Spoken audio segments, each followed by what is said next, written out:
শাহিদরা আমার সামনে ওরা লুটে পড়েছে, দুনিয়ার থেকে শাহাদা বরণ করে চলে গিয়েছেন। 4 তারিখ চলে গেল, তালিকা করতে লাগলেন কাদেরকে ঘরে ঘুমাতে দিবে না। আগামীকালকে রাতের মধ্যে ক্লিন শুরু করে দিবে গোটা বাংলাদেশ। খবর আমার কাছে এসে গেল, একটা টেলিফোন আসলো, ঘরে ঘুমাতে সাহস পেলাম না।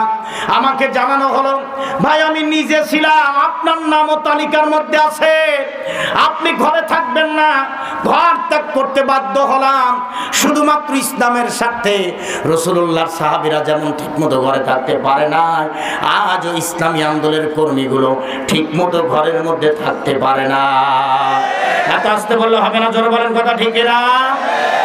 4 তারিখ রাতে খোঁজ নিতে লাগলাম, একাধিক জায়গায় ফোন দিয়েছি, 1000 মিনিট কিনে নিলাম মোবাইলে, যে কমপক্ষে 1000 মানুষের সাথে আমি কথা বলবো। যেখানেই ফোন দিই সেখানেই পরে ব্যাগ দিয়ে বলে তাহাজ্জুদে ছিলাম। কলিজাটা ঠান্ডা হয়ে যাচ্ছে তখন। জামাত দেশের ছাত্ররা রাতে ঘুমাবে আরামে, ওরা ঘুমায় না, ওরা তাহাজ্জুদে আছে। এক জায়গায় 10 জন ছেলে আমাকে বলছে আমরা সব বেজারিতে আছি, আগামী কালকে ঢাকা ঘেরাও কর্মসূচিতে যদি নিজেদের জীবন দিতেই হয় তাহলে যেন এক পাও পিছনে না, সেই জন্য আল্লাহর কাছে ধন্যবাদ দিয়েছে। আল্লাহু আকবার। 5 তারিখে ঢাকা কর্মসূচি ঘেরাওয়ে সকাল 10টায় চানকারপুর রণক্ষেত্র হয়ে গেল, যাত্রাবাড়ি রণক্ষেত্র হয়ে যায়।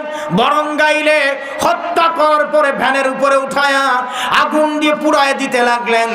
ছেলেরা কোনোভাবেই রাস্তা ছেড়ে দিলেন না, তাদের বক্তব্য ছিল জীবন যখন দিয়েছি এ জীবন আরো দিব, তবু বাংলার ফ্যাসিবাদকে তাড়াই ছাড়ব। ইসলাম তো সেই জিনিস, প্রেক্ষাপটকে যদি উন্মুক্ত করতেই না পারেন রোগ ভালো হবে না। ডাক্তারের ট্রিটমেন্ট হতে হবে রোগ নির্ণয় করে, ইসলাম প্রয়োগ করতে হবে সেইভাবে যেভাবে প্রথম জমানায় রাসূলের কাছে আল্লাহ তাআলা অবস্থান দেখে দেখে কোরআন নাযিল করেছিলেন। আজ পৃথিবীর অবস্থান দেখে দেখে আলেমদের দায়িত্ব হলো সাধারণ মানুষকে কোরআন পৌঁছে দেওয়া। আল্লাহু আকবার বলেন। ছাত্ররা হিমশিম খাচ্ছেন। স্বরাষ্ট্রমন্ত্রীর কাছে একজন পুলিশ অফিসার বললেন, স্যার গুলি তো করতে বলেন, একটা মারলে 1000 সামনের দিকে আগায় আসে। সুবহানাল্লাহ বলবেন না? স্যার গুলি করবো কেমনে, একটা মারলে 1000 আগায়, সুতরাং গুলি করার অপশন নাই, এখন পালানো ছাড়া কোনো উপায় নাই। আমার তো মনে হয় সকাল 10টা, 11টা, 12টা, 1টা, যখন 2টা হয়ে গেল, আমার বিশ্বাস সম্ভবত এই জমিনে আল্লাহর ওয়াদা মোতাবেক মালাইন তাসবিরু ওয়া তাত্তাকু ওয়া ইয়াতুকুম মিন ফাওরিহিম হাযা ইউদিদুকুম রাব্বুকুম বিখামসাতি আলাফিম মিনাল মালাইকাতি মুসাওবিমিন। আল্লাহ তাআলা বলছেন তোমরা ধৈর্য ধারণ করতে পারলে, সবর করলে, তারা চড়াও হলে পরে আমি আল্লাহ তাআলা প্রয়োজনে 5000 অশ্বরোহী ফেরেশতা পাঠিয়ে দেব। আমার বিশ্বাস আল্লাহ তাআলা ওয়াদা খেলাফ করেন না, প্রতিশ্রুতির ব্যতিক্রম করেন না। ইন্নাকা লা তুখলিফুল মিআদ, তিনি প্রতিশ্রুতির কোনো ব্যতিক্রম করেন না। সেই প্রতিশ্রুতি অনুপাতে আমার মনে হয় বাংলাদেশে 5ই আগস্ট দুপুর 12টার মধ্যেই 5000 ফেরেশতা নামায়ে দেয়া এই বাংলাদেশের জালিমের প্রধানদেরকে না খাওয়ায়া দিল্লির মামা বাড়িতে আল্লাহ পাঠিয়ে দিয়েছেন। কথা বলেন ঠিক কিনা?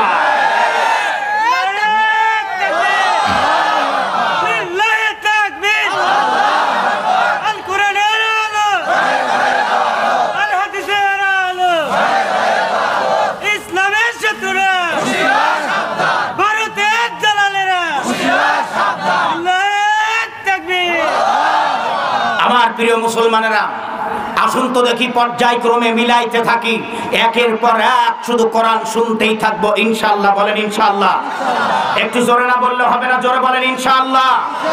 সুতরাং যারা এখনো বলেন যে আগেই ভালো ছিলাম, আগে তো ভালো থাকবেন, চুরি করার টাকা দিয়ে সংসার চালাইছেন, এখন ভ্যান চালানো লাগে, এই জন্য আগে ভালো ছিলেন। একটু মিলাই নেন তো দেখি। একের পর এক দেখেন যে আল্লাহ তাআলা বদরে বিপ্লব দিয়েছিলেন, ঐক্যর কারণে সাহাবীরা কেউ পিছু টান দেয় নাই। আর বাংলাদেশের এই 24-এর আন্দোলনে ছাত্ররা ঘরে ফিরে যায় না। এই ছাত্রগুলো জীবন দিয়েছিলেন যে আমাদের অধিকার আদায় না করে মাঠ ছাড়বো না। এই কামটা 5 জন কাফেরও করেছিল। নবীজির ক্ষেত্রে ওই বিষয়টা বুঝাবার জন্য আজকে বিষয়টা আমি আপনাদের কাছে টান দিয়ে নিয়ে এসেছি। অথচ আপনারা অনেকেই দেখেছেন আমার ফেসবুকের সাথে এফবির সাথে যারা অ্যাড আছেন তারা অনেক পোস্ট আপনারা দেখেন আমার থেকে, আমি এগুলো দিয়ে থাকি জীবনের রিস্ক নিয়ে। একটু মিলায় দেখেন তো দেখি। ইলিয়াস বিএনপির একজন বড় নেতা ছিলেন। পতেঙ্গায় ওনাকে যেদিন দুনিয়ার থেকে বিদায় করে সিমেন্টের বস্তা বেঁধে দিয়া পানির মধ্যে ডুবাই দিলেন, হাঙ্গর কুমিরের খাবার বানালেন। পরের দিন তার বাড়িতে ফ্যাসিস্ট নেত্রী সরাসরি নিজে গেলেন, তার স্ত্রী সন্তানদেরকে কোলে নিয়া মায়া ভালোবাসা দেখালেন। এত কান্না করলেন, টিস্যু দিয়া বারবার নাক মোছে, চোখ একবারও মোছে না। আপনারা ভালো করে দেখবেন, উনি নাক মোছায় সেরা ছিলেন। কাঁদলে কি নাক দিয়ে পানি বের হয় না চোখ দিয়ে বের হয়? তাও উনি নাক মুছতেন। অথচ ওনার নির্দেশে ইলিয়াসকে হত্যা করা হয়েছিল। পুলিশ অফিসার 7 তারিখে এটা প্রকাশ করে দিয়েছেন। যাকে প্রথম অর্ডার দেওয়া হয়েছিল তিনি এ কামে রাজি হন নাই, চাকরির থেকে তাকে বহিষ্কার করা হলো। এই বিপ্লব হওয়ার পরে চাকরি আবার বহাল হয়েছে তার, সুবহানাল্লাহ বলবেন না? এরিয়া বিল একটা না তিনি আবার পেয়ে গিয়েছেন। উনি তার স্ত্রী বাচ্চাদেরকে ভালোবাসা দেখালেন, মায়া কান্না করলেন। যে অভিনয়টা উনি করেছেন আমার তো মনে হয় উনি যদি রাষ্ট্রপ্রধান না হইয়া, নেত্রী না হইয়া চিত্র জগতের নায়িকা হতেন, পরিমণি শাবনূররা ওনার অভিনয়ে ফেল। এত আসতে বললে এবার হবে না, জোরে বলেন। এত অভিনয় উনি জানেন। পিলখানায় হত্যা করাইছেন, এখন টুস করে আসতেছেন আপনার সিঙ্গারা খাওয়া পাতি নেতারা বলে আপনি আসেন। আমি প্রত্যেকটা মাহফিলে আপাতত এই কথাটা বলি, আপনার আসার দরকার। আপনার যে সমস্ত সিঙ্গারা খাওয়া পাতি নেতারা বলছেন উনি বর্ডারের আশেপাশে আছে, টুস করে ঢুকে পড়বে। আপনার টুস করে ঢোকা লাগবে না, আপনার জন্য ভিআইপি গাড়ি দেব। গাড়ির যত ভাড়া লাগে আমি ব্যক্তিগতভাবে বাংলার জনগণের পক্ষ থেকে আমি একা বহন করব। হিলি বর্ডার দিয়ে আসবেন, গেদে বর্ডার দিয়ে আসবেন, ভোমরা বর্ডার দিয়া, বেনাপুল বর্ডার দিয়া, কোনটা আপনার পছন্দ ওইখান থেকে ঢাকা নেওয়া পর্যন্ত আমি টাকা বিয়ার করব ব্যক্তিগতভাবে একা। কারণ আপনার আসার দরকার, কারণ আপনি পিলখানায় 57 জন চৌকস অফিসারকে হত্যা করেছেন। কথা না বললে হবে না, জোরে বলেন। আপনি 5ই মে শাপলা চত্বর আলেম ছাত্র হাফেজ মুফতি মুফাসসির মুহাদ্দিসের রক্তে রাজপথ লাল করে দিয়েছেন। কথা বলেন ঠিক কিনা? আপনি 28 অক্টোবর আপনার লেলিয়া দেওয়া গুন্ডা বাহিনী দিয়া লগি বইটার তাণ্ডবে এদেশের ছাত্র জনতার আন্দোলন ব্যাহত করতে যায়, ওখানে পিটায়া লাশের উপরে নৃত্য করেছেন। কথা বলেন ঠিক কিনা? এখানেই শেষ নয়, হলমার্কের কেলেঙ্কারি আপনারাই করেছেন, উদিচিরে বোমা হামলা আপনারা করেছেন, রমনার পোড়াহামা বটমূলে আপনাদের সাজানো সব নাটক ছিল। 10 ট্রাক অস্ত্র মামলা দিয়েছেন জামাত বিএনপির উপরে। এই 10 ট্রাক মামলা আসলে আপনাদেরই হওয়া দরকার। এর নতুন চিত্র এখন বাংলায় বের হচ্ছে। কথা বলেন। এখানেই শেষ নয়, সর্বশেষ 24-এ কয়েক হাজার ছাত্রকে মেরেছেন, পঙ্গু করে দিয়েছেন, মায়ের কোল খালি করেছেন, বাবার বুকে ব্যথা দিয়েছেন, স্ত্রী বিধবা হয়েছে, বোনেরা কান্না করেছে, সন্তান বাবা বলে ডাক দিলে বাবা ফিরে আসবে না। এ বিচারে যে মনে হতেই হবে। কথা বলেন ঠিক কিনা?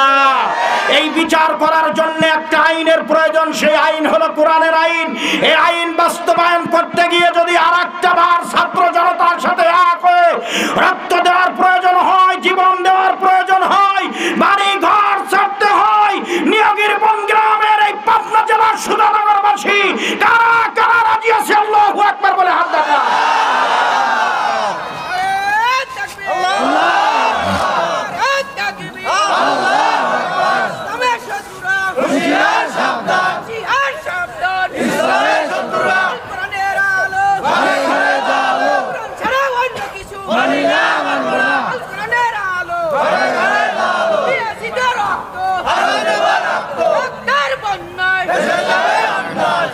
আলহামদুলিল্লাহ, আল্লাহ মঞ্জুর করেন, বলেন আমিন।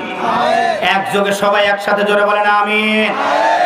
এবার আসুন, আরো তথ্য নেন, বলবো নাকি ছেড়ে দেব?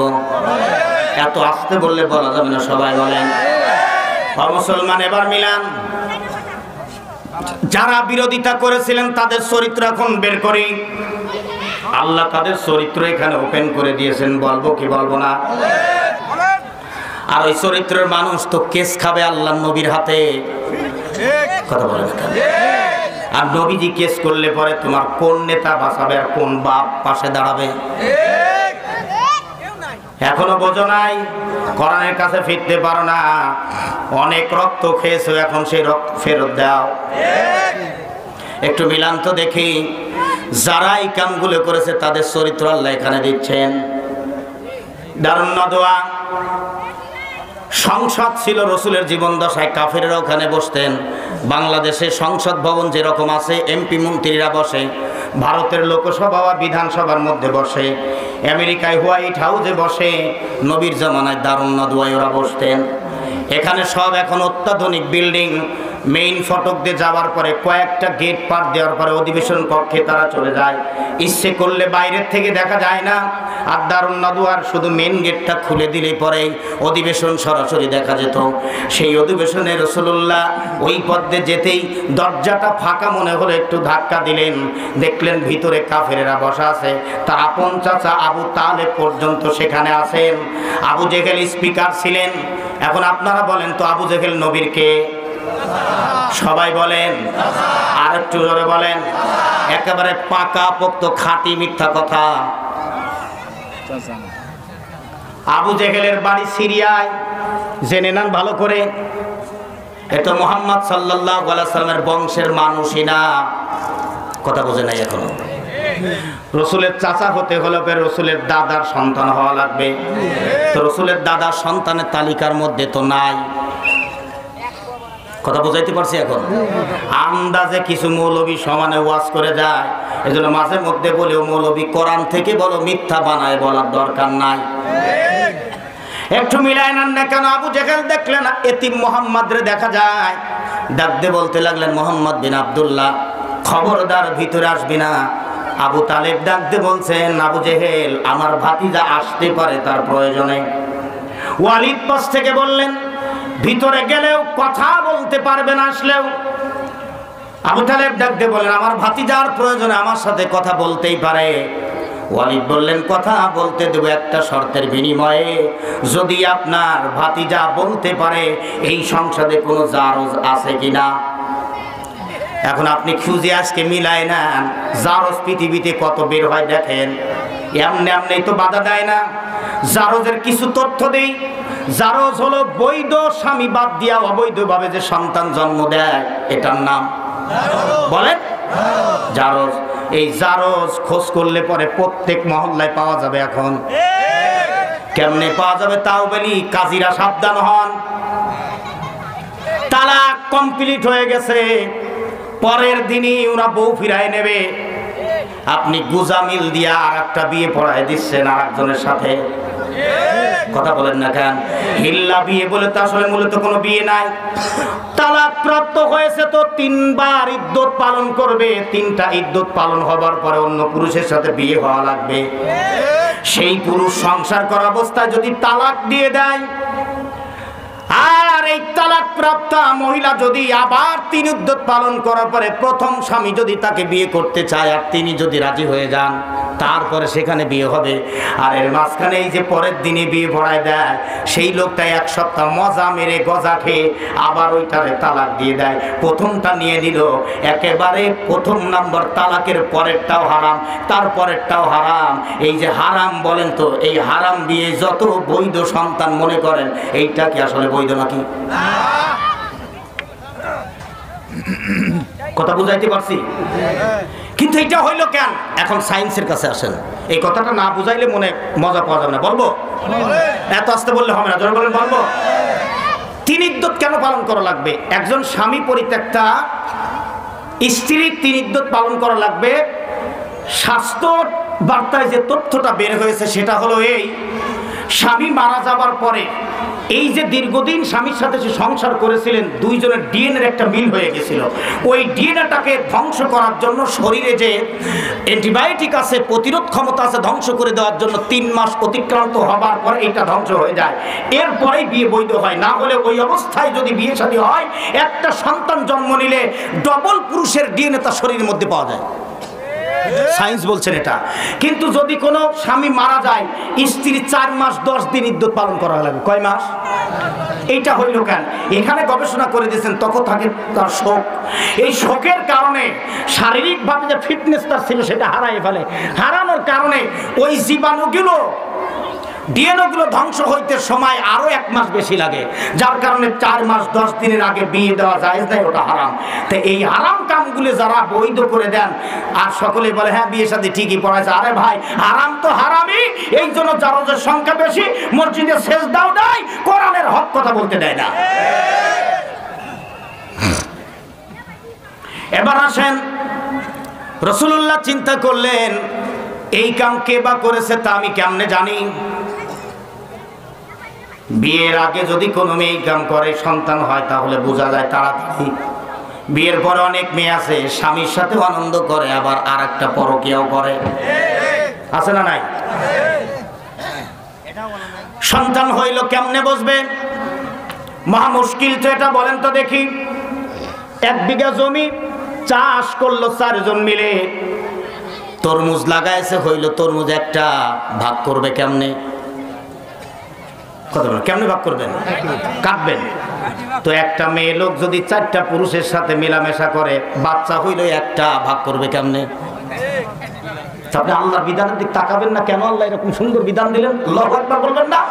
আপনি নাচানাচি করেন, তসলিমা নাসরিনের কথা শুনে শয়তান এক সময় বলেছিলেন এই কথা, যে ছেলেরা যদি 4টা মেয়ে একসাথে বিয়ে করে রাখতে পারে, আমরা মেয়েরা 4টা স্বামী একসাথে রাখতে পারবো না কেন? তো পারবি না কেন? এই জবাব নিয়ে তুই সারা জীবন ঘোর। কথা কয় না কেন? কথা না বললে হবে না, বলেন বলেন। আর দেরি হয় নাই, আবু তালেব ডাক দিয়ে বলেন, ভাতিজা তুমি নবী, তুমি রাসূল, আমি জানি তুমি এটা পারবা, বলে দাও, আমার বিশ্বাস তুমি পারবা। রাসূল দিল থেকে বলেন, আল্লাহ আমার চাচা যে বিশ্বাস নিয়েছেন, আসলে এই খবর তো আমার জানা নাই, কিন্তু খবর তো তুমি জানো, তোমারে ফাঁকি দেওয়ার ক্ষমতা কারোর সবাই বলেন ওয়ালাকাদ খলাকনাল ইনসানা ওয়া না'লামু মা তুওয়াসবিসু বিহি নাফসু। আল্লাহু আকবার বলেন। মানুষ সৃষ্টি করেছেন কে? আল্লাহ। আপনাদেরকে সৃষ্টি করেছেন কে? জোরে বলেন। মনের খবর রাখেন কে? আল্লাহ। সব খবর জানেন আল্লাহ। রাসূল বলেন, আল্লাহ তুমি তো জানো, তুমি আমারে জানাই দিলে আমার বলতে মোটেও দেরি হবে না। এ সাহস তো তুমি আমাকে দিয়েছো, একবার শুধু তুমি আমাকে জানাই দিবে, আমার বলতে মোটেও দেরি হবে না। আল্লাহ তাআলা মোটেও দেরি করলেন না, জিবরিল আমিনকে পাঠিয়ে দিলেন। আয়াতের এটা শানে নজর হয়ে গেল, আল্লাহ ওহী নাজিল করে দিলেন, উতুল্লিম বা'দা যালিকা জানি। ওরা পিতৃ পরিচয়হীন অবৈধ সন্তান, ইসলামের বিরোধিতা, কোরআনের বিরোধিতা, আল্লাহ দ্রোহী, নবীর বিরোধিতা করে যারা, আল্লাহ ডাক দিয়ে বললেন, আমি আল্লাহর ভাষায় ওদের বংশের ভিতর থেকে জন্ম নিয়েছে, ওর পৈতৃক সূত্রে যারে বাপ জানে, এটা ওর বাপ না, ও বৈধভাবে আসে নাই, ও দুনিয়ায় আসছে অবৈধভাবে। বলেন তো দেখি, এরকম সন্তান দুনিয়াতে আসে না নাই? বুঝলেন কি করে আসে? এবার এখানে আসেন, সূরা কলমের 13 নম্বর আয়াত, ঠিক আছে তো? এই যে হাফেজ সাহেব আছে এখানে, জিজ্ঞেস, ওই যে আরেকটা হাফেজ সাহেব, ওই যে দেখেন আছে না বাজান, একটু মিলায় নেন। এই আয়াতকে আল্লাহ রহিত করে নাই, মানসুখ করেন নাই। রহিত আর মানসুখ কি? রহিত মানসুখ হলো অন্য আয়াত দিয়ে এই আয়াতের হুকুমকে আল্লাহ তাআলা উঠায় নেন, ক্যান্সেল করে দেন। আল্লাহ তা করেন নাই। এটা কিয়ামত পর্যন্ত আল্লাহ তাআলা বলবৎ রেখে দিয়েছেন যে পৃথিবীতে নতুন করে জারজ আসবে, অবৈধ সন্তানেরা আসবে, এরা ইসলামের বিরোধিতা করবে, আর এইটাই থাকবে তার দলিল। আল্লাহু আকবার বলবেন না? এখন আসুন, যারা মনে করছেন যে বিরোধিতা করলে সমস্যা নাই, আল্লাহ বলছেন তোর পিতার বৈধ কোনো পরিচয় নাই, সত্য না মিথ্যা? আসুন তাফসীরের মধ্যে এবার মুফাসসিররা বলেন। ওয়ালিদ চিন্তা করেন, আমি বললাম, আর এই কারণে মুহাম্মদ কোরআনের আয়াত জানায় দিল, রাসূল ওয়ালিদের দিকে আর তাকালেন না, তাকায় একদিকে, হাত দেয় ওয়ালিদের দিকে। খালি মিলাম। সবাই জানলো মুহাম্মদ সাল্লাল্লাহু আলাইহি ওয়াসাল্লাম তো মিথ্যা বলে না, তাহলে তো ওয়ালিদ যারে বাপ জানে এটার বাপ না। ওয়ালিদ তো বেরোয় চলে গেছেন। বাড়িতে গিয়ে মারে ডাক দিলেন, মা আমার বাবার নাম কি বলো। আচ্ছা বলেন, এইখানে যারা আছেন বয়স্ক মানুষ, 50 বছর 60 বছরের, অনেকেরই এখনো মা বেঁচে আছে না? কথা বলেন, আছে না নাই? যাদের মা বেঁচে আছে বয়স্ক মানুষ, একটু হাত দেখান তো দেখি। আব্দুল মজিদ ভাইয়ের বয়স কত, সম্ভব কত আপনার বয়স? 50 প্লাস। ওই যে আপনার বয়স কত? 63 বছর। ওনার মা এখনো আছে। এইবার নেন, এই বয়সে যদি এই মানুষগুলা মারে গিয়া বলে, মা আমার বাবার নাম কি, মার যদি চরিত্র ভালো থাকে, এই বুড়ি বয়সে ক্রোধে রাগে জামাত চরিত্র নিয়ে সন্দেহ করে ছেলে, এতদিন পরের বয়স 60 প্লাস, আমি 80 বছরের বুড়ি, এতদিন বাপ ডেকে আসলো, হঠাৎ করে বাপের নাম জানতে চায়, শরীরের সমস্ত শক্তি একত্রিত করে হাতের মধ্যে এনে এক থাপ্পড় দিয়ে বলবে, বেটা বেয়াদব। কথা বলেন। ওয়ালিদের মাথা করে নাই, বলছে ওয়ালিদ কারণ কি রে? সন্দেহ যাচ্ছে, মারলো না কেন আমারে, কারণটা কি? ডাকতে বলছেন, মা কারণ বলবো, আগে কাবায় চলো। খানায় কাবার কাছে নিয়ে গেছে, বলে এই কাবা টাচ করে বল আমার বাবার নাম কি। বলছে মূল কারণ খুলে বল। বলছে মা মুহাম্মদ বিন আব্দুল্লাহ তার বিরোধিতা আমরা করি, কিন্তু ও মিথ্যা কথা বলে না, এটা আমরা জানি। সুবহানাল্লাহ বলবেন না আপনারা? ও মিথ্যা কথা বলে না, ও সত্য কথা বলে। মা তখন বলছে, এই ভালো ছেলেটার পিছু নিস কেন? আপনি ভালো মানুষ খোঁজেন, মা মরলে, বাপ মরলে, বউ মরলে, ছেলে মরলে, ভাই মরলে, হুজুররা ভালো। এই প্রয়োজন ফুরায় গেলে হুজুর আপনার কাছে ভালো নাই। আর দেরি হয় নাই। বলছেন মা ও দারুণাদয় প্রবেশ করেছিল, আমি বলেছিলাম এখানে কোন জারজ আছে কিনা, যদি তুমি বলতে পারো তাহলে কথা বলতে দেব। ও আমার দিকে হাত ইশারা করছে, মা তুমি প্রমাণ করে দাও, আমি যারে বাপ জানি ওইটাই আমার বাপ। মুহাম্মদ যে মিথ্যা বলে আমি প্রমাণ করে দিব, আজকে দারুণাদয় আবার যাব। মা বলছেন, বেটা শোনো, এই শেষ বয়সে খানায় কাবা শুয়ে আর মিথ্যা কথা বলবো না। ওয়ালিদ খুশি, যেহেতু মা মিথ্যা বলবে না, তাহলে তো আমি জিতে যাব। খানায় কাবা টাচ করে বলছেন, বেটা আমার স্বামী যখন বাণিজ্যে গেলেন তখন বলে না যে তোর বাপ, আমার স্বামী বাণিজ্যে যাবার সময় নির্ধারিত একটা সময় দিয়ে গেলেন, এতদিন পরে আমি ব্যাক করব। সময় যখন ঘনিয়ে আসছে, সেই মুহূর্তে সন্তান ধারণের পূর্বে মায়েদের শরীরে একটা সিমটম প্রকাশিত হয়। তার থেকে পবিত্র হওয়ার পরে কয়েকটা দিন মেলামেশা করলে সায়েন্স বলে নির্ধারিত কিছু সময় আছে, ওই সময়ের মধ্যে মেলামেশা হলে পরে পুরুষের শুক্রকীট মায়েদের ডিম্বাণুর মধ্যে আল্লাহর হুকুমে প্রবেশ করে, আর এই প্রবেশ করে যদি একটা ভিতরে যায় একটা সন্তান হয়, দুইটা গেলে জোড়া সন্তান হয়। তো আমার সন্দেহ হলে যদি এই কয়েকদিনের মধ্যে না আসে আমার স্বামী, আমার সন্তান নেওয়ার খুব ইচ্ছা জেগে গেছে। বাড়িতে কাজের যুবক ছিল, সুদর্শন চেহারা, আমি লোভ সামলাইতে পারি নাই, ওরে আমি ঘরে নিয়ে গেলাম, ইচ্ছে মতো কয়েকদিন আনন্দ করেছি, চলে এসেছে। তারপরে করে আমার স্বামী বুঝতেও পারে নাই, সেই মারফতে আমার গর্বে একটা ফসল, একটা সন্তান এসেছিল, সেটা তুই ওয়ালিদ। বলছে বাবা মা ওই বীর পুরুষের নাম কি? চিন্তা করছেন? শয়তান হলে যা হয়, বীর পুরুষের নাম কি? মা তখন বলছেন তার নাম হলো মুগীরা। ওই দিন থেকে নাম হয়ে গেছে ওয়ালিদ বিন মুগীরা। খালি তো শুনছেন, আজকে ভেঙে ভেঙে দিয়ে নিয়ে যান সব, আজকে দিলের মধ্যে করে সব নেন।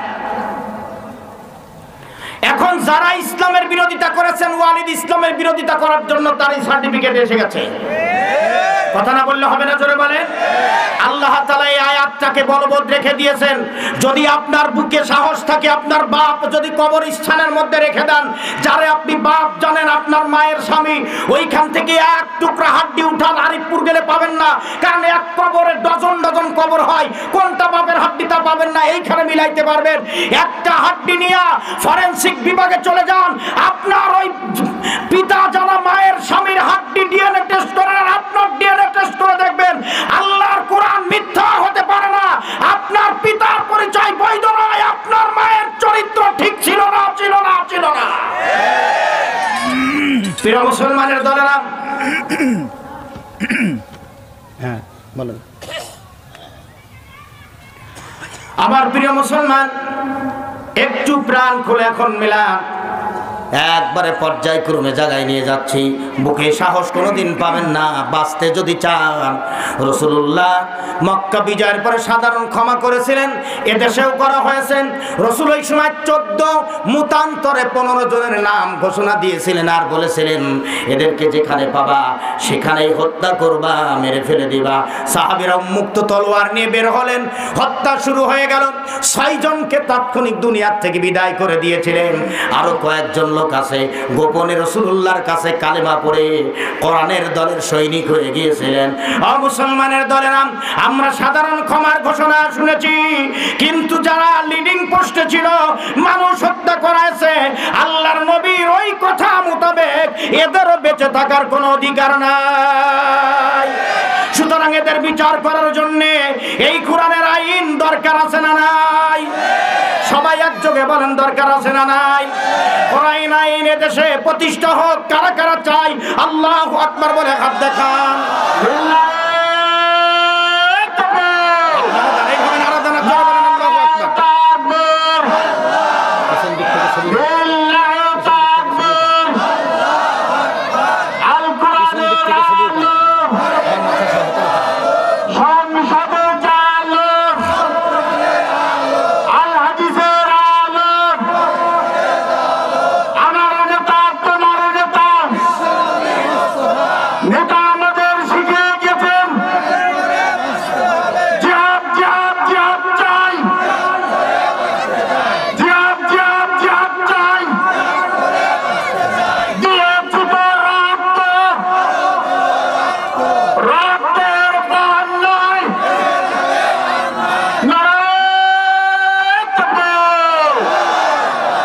যাত্রায় ওরা ফেল করলেন। আবার দেখেন দারুণাদয়, আবার মিটিং শুরু হয়ে গেল। ওই মিটিং এ 3টা অপশন তারা জারি করে দিলেন। 3টি অপশন রেখে একটা আইন পাশ করে ফেললেন। অপশন নম্বর 1, মুহাম্মদকে বন্দী করে রাখা হোক। অপশন নম্বর 2, তাকে হত্যা করা হোক। অপশন নম্বর 3, এদেশ থেকে তাকে তাড়িয়ে দেওয়া হোক। একজন লোক দাঁড়ায় গেলেন, বললেন মাঝখানের বিলটা কার্যকর করা হোক। আবু জেহেল রে, তুমি তো এখানের স্পিকার, মুহাম্মদ আমার জানের দুশমন, ওকে হত্যা করে দাও। সকলেই তাকায় দেখলো এই লোকটা হলো নজদের একজন মানুষ, একটা মুরব্বী মানুষ। নজদের তার চেহারা দেখা গেল, আর মোটেও দেরি হলো না। এই অবস্থান দেখার সঙ্গে সঙ্গে তারা মনে করলেন এটাই, কিন্তু প্রত্যেক মুফাসসিরে বলেছেন এটা নজদের মানুষ ছিল না, এটা ছিল হলো মিস্টার ইবলিস শয়তান। ওরা চায় যে এই জমিনে এই মুহাম্মদকে বাঁচতে দিব না। বিল কার্যকর করলেন, হত্যাই করা হবে। এই মর্মে রাসূলুল্লাহকে বার কারাগারে বন্দী করার জন্য সিদ্ধান্ত নিলেন। এটা সুইচ বন্ধ রাখেন। কারাগারে বন্দী করবেন। 11 জন লোককে এক জায়গায় করলেন মন্ত্রী পরিষদে। তার প্রধান উপদেষ্টা হিশাম ইবনে আমর, এদের সাথে পরামর্শ করে আবু জেহেল গোপন কথাটা গোপন রাখলেন। এভাবে করে যেভাবে করে হক মুহাম্মদ তার অনুসারীদেরকে বন্দী করব, বলেন কিছুদিন বন্দী করে রাখি, পরিবেশ পরিস্থিতি বুঝে তাদেরকে বের করে মক্কা থেকে প্রয়োজনে তাড়ায় দেব, মেরেই ফেলবো। আগে তা জানালেন না। এরপরে শিয়াবে আবু তালেব নামক ওই কারাগার বাংলাদেশের আয়না ঘর। এত আস্তে ঠিক বললে তো হয় না, সবাই বলেন কথা, একটু মিলায় নেন। এদেশে আছে আয়না ঘর, ওখানে ছিল শিয়াবে আবু তালেব। একটু মিলাই নাম তো দেখি। ওই কারাগারের মধ্যে রাসূলুল্লাহ সহ আমাদের উম্মুল মুমিনিন হযরতে খাদিজা রাদিয়াল্লাহু তাআলা আনহাকেও কারাগারের মধ্যে বন্দী করা হয়েছিল। মহিষী একজন নারী ছিলেন, তিনি ইসলামের জন্য এত বড় ত্যাগ তার ছিল, জামান নবীর সম্মান ইজ্জতকে ধরে রাখার জন্যে নিজের সমস্ত সম্পদ রাসূলুল্লাহর নামে অক্ষ করে দিয়েছিলেন। আল্লাহ। 2 জন শিশু বাচ্চা এইভাবে 53 জন সাথী সহ রাসূলুল্লাহকে কারাগারের মধ্যে বন্দী করে দিলেন। কয়জন?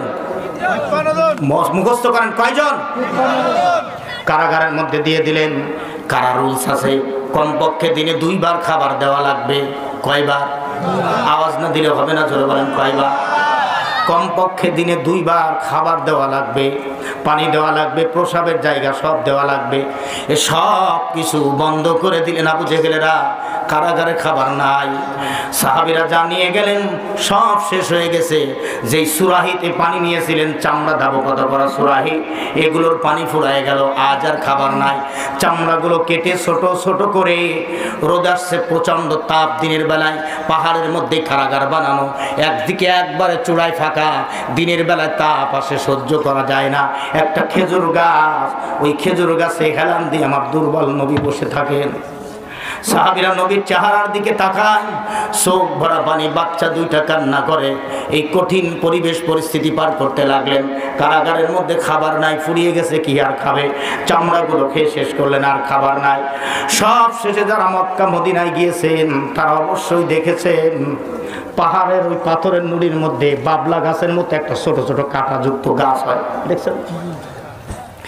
এই গাছ রাসূলুল্লাহ নিজে টান দিলেন, মুখের মধ্যে দিয়ে চিবালেন।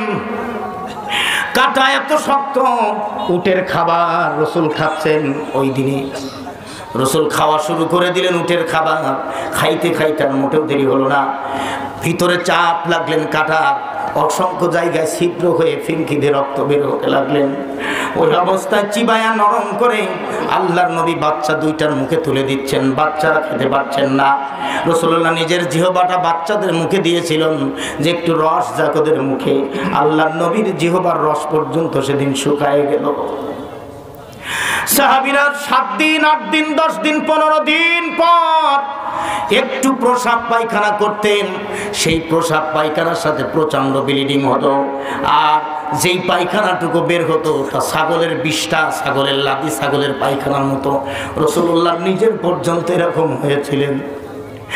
খাদিজা রাসূলুল্লাহর সামনে বসে ডাক দিয়ে বলেন, ইয়া রাসূলুল্লাহ, ইয়া হাবিবাল্লাহ, আমি সহ্য করতে পারছি না।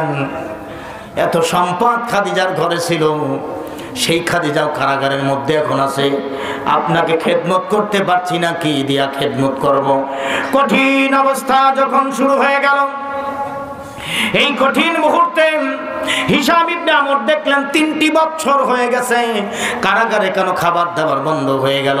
বিবেকের তাড়নায় আল্লাহ তাআলা যে ওহীটা দিয়েছিলেন, এই ওহীর দিকে এবার আপনারা আগে তাকায় না।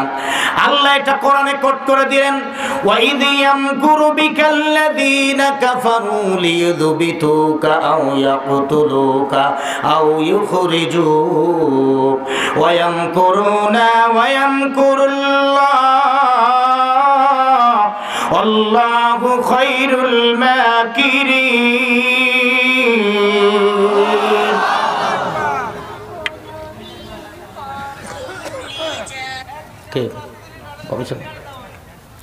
কিছু সময় প্রধান বক্তা রুমে থাক, আমার কথা আগে শেষ করে নি। আমার ঈদগাহ আলাদা একটা ব্যথাও আছে, ঠিক না?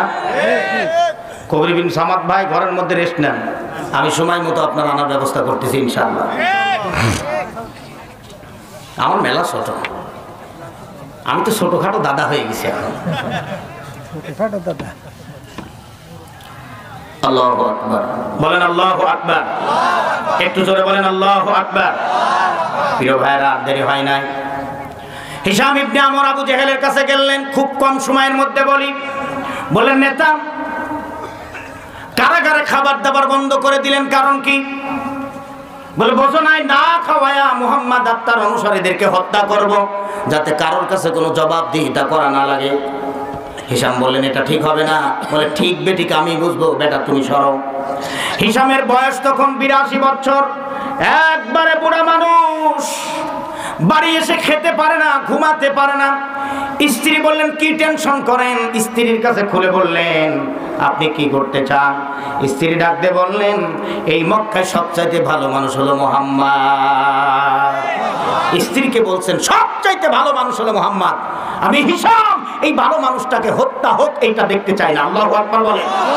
তার সঙ্গে যে লোকগুলি আছে আবু বকরেরা, এরা সাদিকুল আমিন, এরা ভালো মানুষ। এদের একটাই দোষ, ওরা আল্লাহর কথা বলে, বাকি কোনো দোষ এদের আর নাই।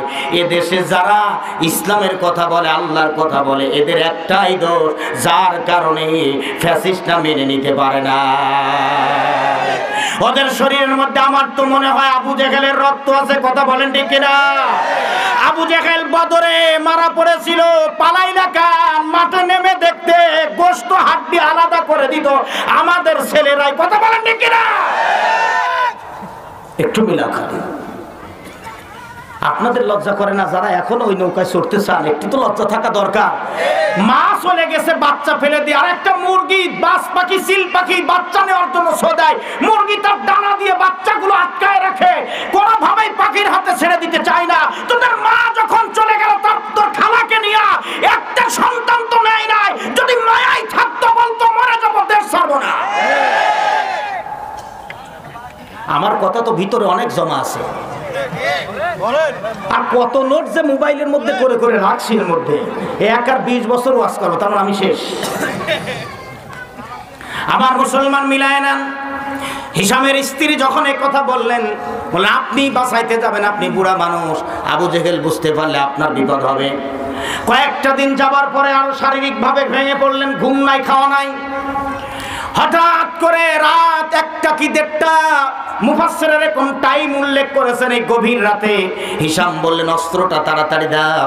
তলোয়ার নিলেন, সেই তলোয়ার নিয়ে তিনি রওনা দিলেন। হিসামের বাড়ির নিকটে ছিল জুহাইরের বাড়ি। ওই বাড়িতে যাচ্ছেন, সেই মুহূর্তে যে ঘটনা ঘটে, এক রাতে 4টি ঘটনা ঘটলো। ওই রাতে 4 বাড়িতে। জুহাইর বাড়িতে ঢুকলেন। জুহাইর ছিল আবু জেহেলের ডান হাত। মানুষ হত্যা থেকে শুরু করে জায়গা জমি দখল, চান্দা পানি সব উঠাতেন জুহাইর। নিজের ভাগটা নিয়ে বাড়ি আসছেন। মা বললেন থামো, আমি জানতে পারলাম তুমি আবু জেহেলের ডান হাত, যা বলে তুমি তাই করো। সুতরাং এটাও শুনলাম তুমি নাকি মুহাম্মদকে হত্যা করতে চাচ্ছ। আবু জেহেলের নির্দেশে কারাগারে ভর্তি করে খাবার দাবার বন্ধ করে দেওয়া হয়েছে। জুহাইর এই কামটা করেই বুঝি আসলে চান্দা পানি নিয়ে। তুমি কি জানো রে জুহাইর মুহাম্মদকে? জুহাইর কোনো কথা বললেন না। মা ডাক দিয়ে বলছেন জুহাইর রে, মুহাম্মদ তোর দুধ ভাই। সুবহানাল্লাহ বলবেন না? আমার রাসূল 5 জন মহিলার দুধ পান করেছিলেন, তার মধ্যে জুহাইরের মা একজন। হালিমাতুস সাদিয়ার বাড়িতে রাসূলুল্লাহ লালিত পালিত হতেন। হালিমাতুস সাদিয়া আর জুহাইরের মা হলো বোন। এই বোনের সম্পর্ক যেদিন আসলো এইভাবে করে, হালিমাতুস সাদিয়া প্রচন্ড অসুস্থ সংবাদ পেয়েছেন। জুহাইর তখন দদ্দপুষ্য বাচ্চা, কোলে করে নিয়ে বোনকে দেখতে গেলেন জুহাইরের মা। ওই সময় রাসূলুল্লাহ হালিমাতুস সাদিয়ার পাশে বসে দুধমার মাথায় হাত বুলায়ে দিচ্ছেন। হালিমাতুস সাদিয়া কান্না বিজড়িত কণ্ঠে ডাক দিয়ে বললেন জুহাইরের মা, বোন আমার শোন, আজ কয়েকটা দিন আমি মাথা উঠাতে পারি না, বসতে পারি না, দাঁড়াতে পারি না, এত দুর্বল হয়ে পড়েছে অসুস্থতার কারণে। আমার মুহাম্মদ বড় ভদ্র ছেলে রে, আমাকে বিরক্ত করে না। কয়েকটা দিন হলো আমি আমার মুহাম্মদকে তৃপ্ত সহকারে দুধ পান করাইতে পারি না। তোর কোলে বাচ্চা আছে দুধের, আমার মুহাম্মদকে কয়েকটা দিন দুধ পান করা, যে কয়দিন সুস্থ না হয় আমার বাড়ি থাক। জুহাইরের মা ডাক দিয়ে বললেন, বেটা জুহাইর, তুই তো জানিস না আমি ওই দিন মুহাম্মদকে কোলে তুলে নিয়েছিলাম, আবার দুধ পান করিয়েছিলাম। এত ভদ্র, এত মিষ্টি চেহারার মানুষ আমার মুহাম্মদ আমাকে ডাক দিয়েছিল উম্মি উম্মি বলে।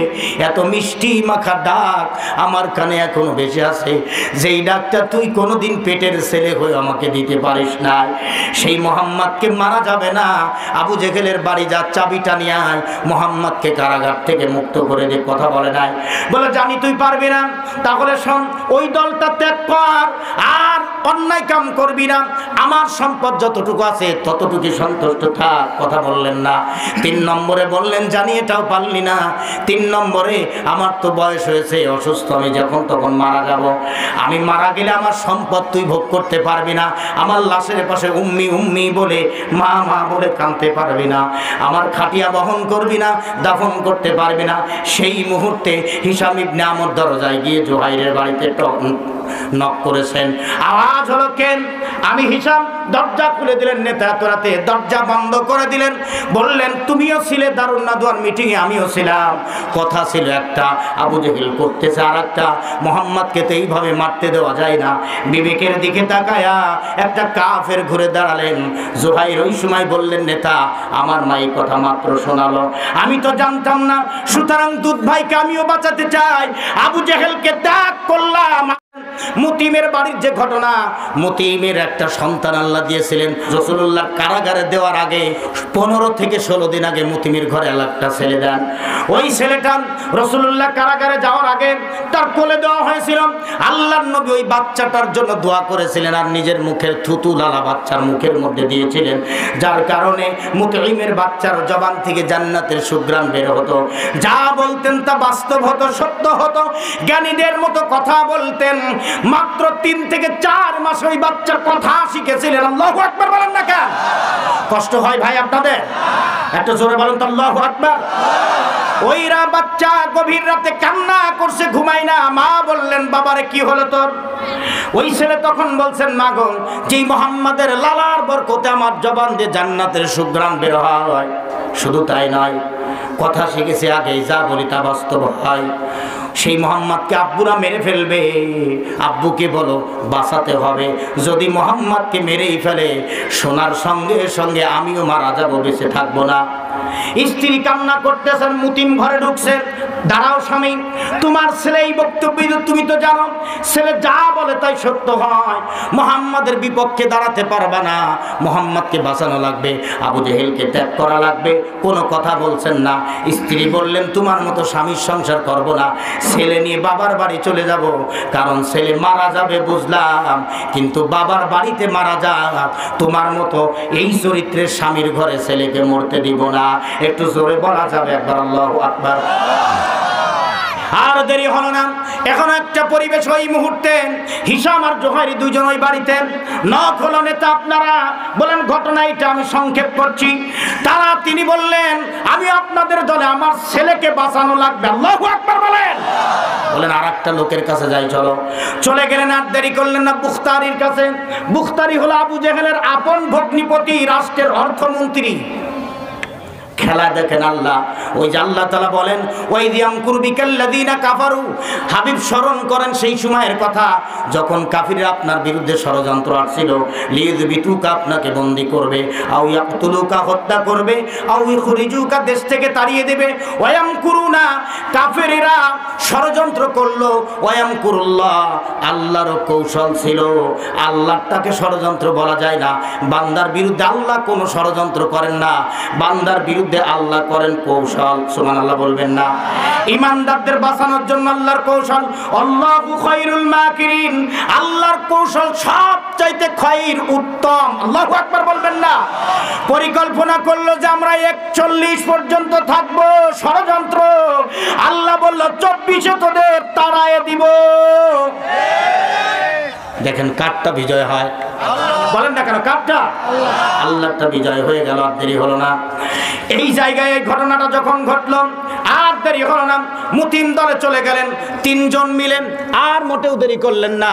4 নম্বরে বুখতারির কাছে যখন গেলেন, বুখতারির সমস্যা ছিল, তিনি দীর্ঘদিন অসুস্থ, একেবারে শয্যাশায়ী হয়ে গেছে।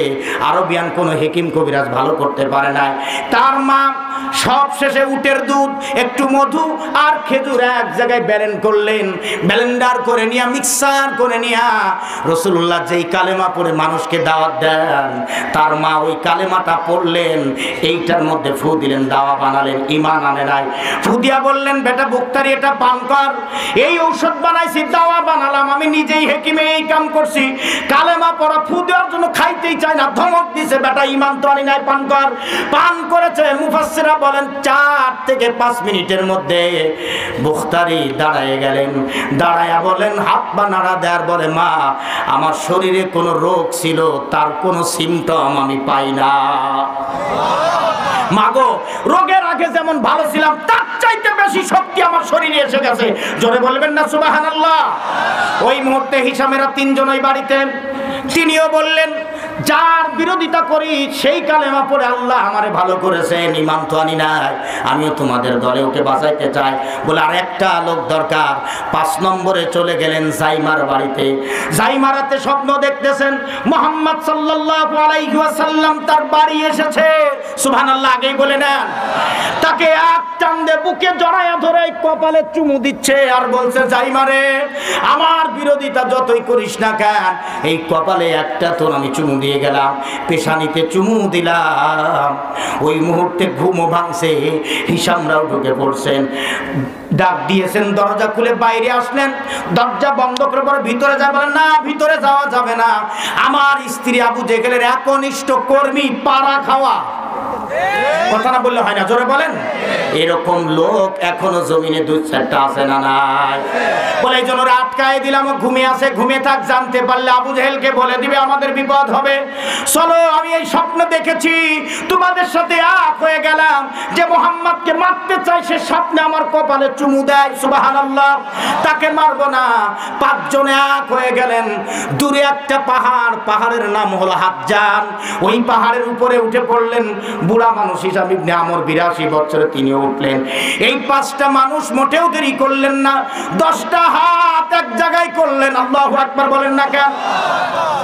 এই যে এইভাবে করে দেন, হাত দেন, হাত দেন, এই যে এইভাবে করে 10টা হাত এক জায়গায় করে তারা শপথ করলেন, যতক্ষণ মুহাম্মদকে বের করতে পারবো না কারাগার থেকে, ততক্ষণ পর্যন্ত আমরা কেউ বাড়ি ফিরে যাব না।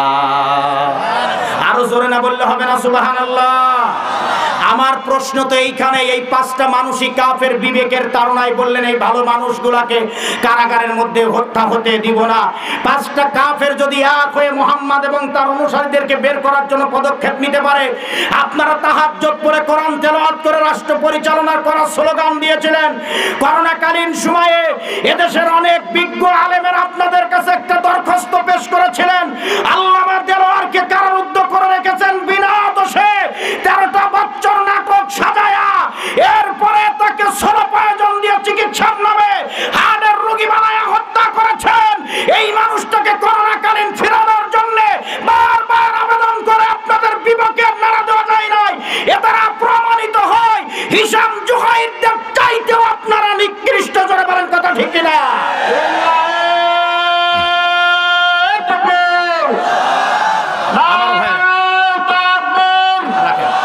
জানি আপনাদের ভিতরে মানছে না, কিন্তু সময় কম, সংক্ষেপে বলি, স্লোগান সময় মতো আবার দেব কোন একদিন। বলেন ইনশাআল্লাহ, বলেন ইনশাআল্লাহ।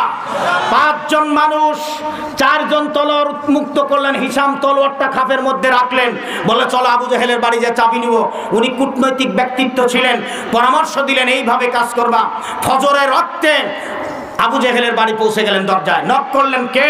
আমি আপনার প্রধান উপদেষ্টা হিসাম। দরজা খুলে দিলেন, দেখলেন আরো 4 জন। ঘটনাটা কি? বলছেন ওরাই ভালো জানে। জুহাইর বলছেন, নেতা চাবি দাও কারাগারের। কি করবা? কয় মুহাম্মদ আর তার অনুসারীদেরকে মুক্ত করব। ধমক দিয়েছে, কয় ধমক দিয়ে লাভ নাই, এতদিন তলোয়ার চলছে তোমার কথায়, এখন তলোয়ার চলে আমার নিজের ব্যক্তি মতামতে। জোরে বলেন আল্লাহু আকবার। সুতরাং চাবি দিতে দেরি করলে পরে তলোয়ার উন্মুক্ত উঁচু করতেছে আর বলছে, এক করতে গর্দান থেকে কাল্লা নামায় দিব, তাড়াতাড়ি চাবি দে। আল্লাহু আকবার বলবেন না? ওর ভগ্নিপতি বুখতারি বলছেন, তোর বোনের তালাক দেব চাবি দিতে দেরি হলে। আমি অর্থমন্ত্রী, রাষ্ট্রের টাকা তোর কাছে আর ফেরত দিব না। জাইমা ছিলেন পররাষ্ট্রমন্ত্রী, তিনি বলছেন বিদেশের কাছে তোর কুকীর্তি সব ফাঁস করে দিব। পড়ে গেছে এক বিপদে, বলে হিসাম থামাও, আমি চাবি দিয়ে দিচ্ছি। আল্লাহু আকবার বলবেন না? যেই প্রশাসন দিয়া পিটাইলে আলেমদের, আয়না ঘরে নিলে, গুম করাইলে, হত্যা করলে, পঙ্গু বানাইলে, সেই প্রশাসনই আবার তোমাদের পিটাবে। মনে রেখো, কথা বলেন ঠিক কিনা? জোরে বলেন কথা ঠিক কিনা? সুতরাং হিসাব করে কাজ করবা, অতিরঞ্জিত কোনো কিছু করবা, তার পাল্টা জবাব আল্লাহ তাআলা দুনিয়ায় দিবে। জোরে বলেন কথা ঠিক কিনা? সুতরাং যারা দুনিয়াতে অসংখ্য মানুষ হত্যা, গুম, খুন করেছে বিভিন্ন কায়দায়, এই বাংলার জমিনে তাদের বিচার হতেই হবে। জোরে বলেন ঠিক কিনা? এই বিচারের সপক্ষে যারা আছেন তারা আল্লাহু আকবার বলে হাত দেখান। একটু জোরে তাকবীর দেন, নারায়ে তাকবীর, নারায়ে তাকবীর। আল কোরআনের আলো সংসদে জ্বলো, নাস্তিকের আস্তানা, ফ্যাসিস্টদের আস্তানা। নারায়ে তাকবীর। চাবি যখন পেলেন, জুহাইর বলছেন নেতা চাবি অরিজিনাল কিনা দেখেন। দেখে বললেন এটাই চাবি। তাহলে আপনি দরজার সামনে থেকে সরেন। কেউ বুঝলো না এখন কি হবে। জুহাইর দরজার সামনে গিয়া যে আবু জেহেলের কথায় উঠতেন বসতেন, ওই আবু জেহেলের গলায় একটা হাত নিলেন, এক ধাক্কা দিয়ে ঘরের মধ্যে ফেলে দিয়া দরজাটা টান দিয়ে বাইরে লক করে দিয়া চলে গেলেন। আর মরুভূমির মধ্যে যখন যাচ্ছে তখন পূর্ব গগনে সূর্য উদয় হয়েছে, দিনের আলো। মক্কার লোকদের সব ঘুম ভেঙে গেছে। দৈনন্দিন তারা চিন্তায় থাকে কি যেন সংবাদ আসবে ভোরবেলায়। মক্কার লোকেরাই 5টা লোককে যখন দেখলেন কারাগারের দিকে যায়, চিন্তা করতে লাগলেন এখন যে কোনো মুহূর্তে বিপদ ঘটে যাবে।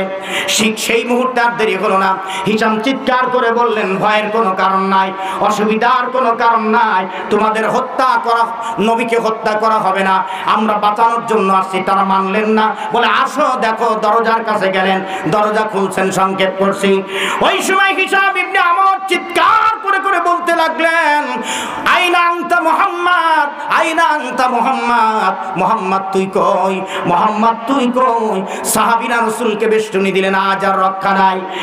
জুহাইর ডাক দিয়ে বলেন ভাইয়ারে, আমার জানা ছিল না তুমি আমার দুধ ভাই, আজকে তোমাকে হত্যা করতে আসি নাই। দরজা খুলে দিলেন, ভিতরে চলে গেলেন।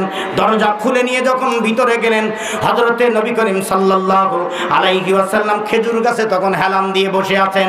খাদিজা রাদিয়াল্লাহু তাআলা সামনে দাঁড়ায় গিয়ে বললেন, ও জুহাইর, এ বুখতারি, এ মুতিঈম হিশাম, ওরে সাইমা, আমার দুর্বল নবীর গায়ে তোরা আর হাত দিস না রে।